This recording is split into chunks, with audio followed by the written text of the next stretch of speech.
Dear readers, thank you for investing your time and emotions into this story. My only hope is that its unfiltered honesty resonates with you as we walk together through the fragile terrain of trust and betrayal. When my wife, Emily, said she was leaving for a professional seminar, I hardly questioned it. As a corporate coach, she was often on the move. New cities, endless client meetings, and company retreats were simply part of her world. My faith in her was solid. She kissed me tenderly before heading out with her suitcase, promising to call each night. The calls did come, but they were clipped, vague, and filled with excuses. Dinners with colleagues, late sessions, networking events. A quiet unease stirred inside me, but I brushed it off, scolding myself for being suspicious. 5 days later, she returned. Emily looked transformed, glowing, almost radiant, as if she had been on a vacation instead of a draining work trip. Her smile dazzled, her energy was different, and when she wrapped me in her arms, her affection felt exaggerated. She raved about how successful the seminar had been, but something about her seemed off. Over the next few days, I noticed changes. She guarded her phone, always leaving it face down. She suddenly spent hours at the gym, bought new clothes, and even wore perfume while working from home.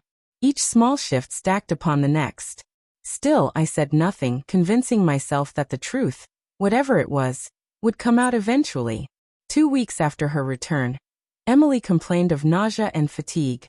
Half joking, she suggested she'd caught something at the seminar. Concerned, I urged her to see a doctor.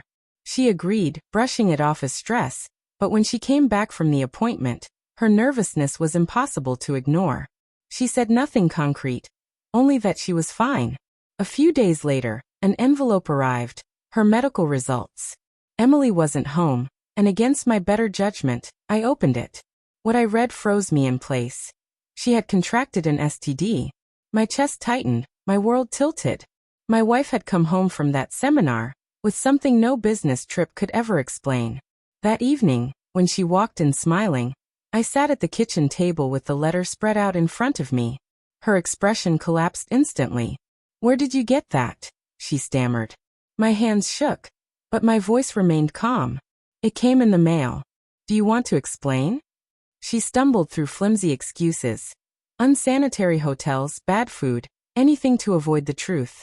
But her stories fell apart quickly. Then the tears came.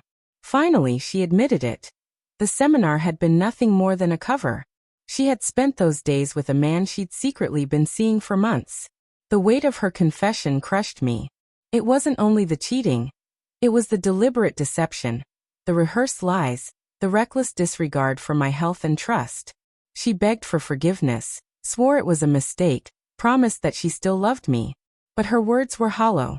That night, I packed a bag. She followed me from room to room, crying, pleading, promising change. But I had already made my decision. I told her I could not stay tethered to someone who had betrayed me so deeply. Her sobs echoed as I shut the door behind me. Months have passed since then. I've been slowly piecing my life back together, one step at a time. Emily has reached out countless times with apologies, but I haven't once turned back. I still remember the day she walked in glowing, only for the truth to unravel everything.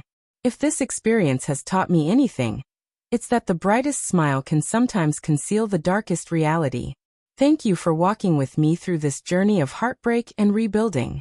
May it remind us all how fragile trust can be, and how strong we can become when it shatters.